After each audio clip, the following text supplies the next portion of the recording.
बौद्ध सरस्वती शिशु विद्या मंदिर रे गुरु पूर्णिमा उत्सव पालित।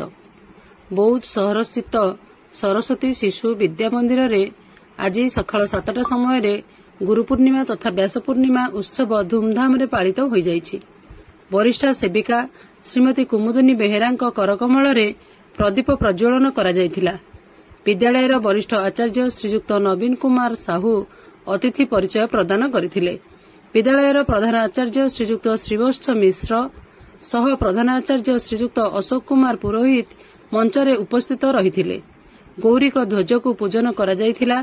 गुरुजी गुरुमा समस्त छात्र छात्री तथा सेवक सेविका ध्वज पूजन करथिले। उत्सव समस्त गुरुजी गुरुमा तथा सेवक सेविका सहयोग करथिले। शेषरे श्रीजुक्त अशोक कुमार पुरोहित धन्यवाद अर्पण करथिबार देखिबाकू मिलिथिला।